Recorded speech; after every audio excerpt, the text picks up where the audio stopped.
Alright guys, welcome back to another episode. As you can see, Old Man Winter has definitely touched down in my neck of the woods, and you can see he is destroying my backyard.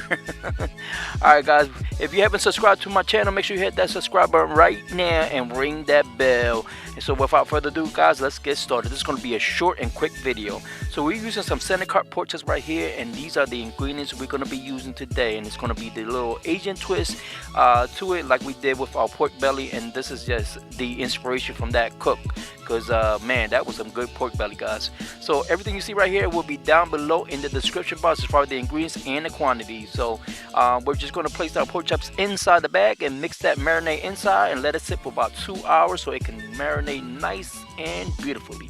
Man, oh man. But meanwhile, we're going to prep our Weber kettle for smoking and grilling. And I'm going to use some leftover charcoal that I have remaining from that amber's charcoal that we did on our previous cook. And I gotta say, this amber's charcoal is not the best. That's why Home Depot got rid of it at such a low cost. But hey, you know, it was cheap, so we're gonna use this up and not use it again, in my opinion. We're gonna do a future episode video on that, you know, in the near future. So but let's get back into the video guys. We're gonna start this fire and let the charcoal ash over about 15 minutes or so, then pour over the unlit charcoal, and we're gonna spread the love and let every single amber get a kiss of that fire guys. Whew, man, oh man. We're gonna place our grate back on it and do a little cleanup. This will help prevent any cross-contamination from your previous cook. So we're going to close the lid and let it come up to temp. The best smoking temperature in my opinion is going to be between 200 and 225, and that's going to be in Fahrenheit. Next we're going to hit it with some canola oil to make sure nothing sticks on our grates.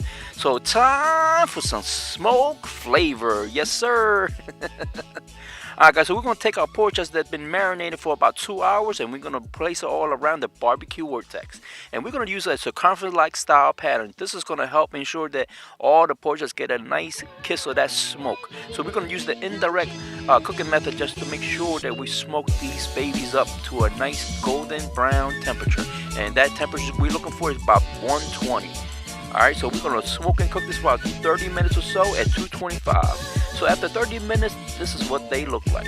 Take a look at that guys, that golden brown color. Oh yeah. Alright, and as you can see, we're temping it up and see what the temperature is. Again, we're shooting for about 120 or so, and we're going to finish those babies up on the griddle top. Yeah, we just hit that mark, 121, perfect. And always keep in mind guys, the safe temperature to eat pork is going to be at 145, and that's going to be in Fahrenheit. So here I'm going to prepare some more charcoal to go underneath my griddle top so we can do the searing part. So just to keep the video short and sweet, this is the big review after we did the sear. Wow, take a look at that guys, that golden brown color. Oh man, this is my version of reverse sear pork chops with the Asian twist, and this is the best part of the entire video. Alright guys, let's do the taste test. See what this is all about. Oh yeah. Yep.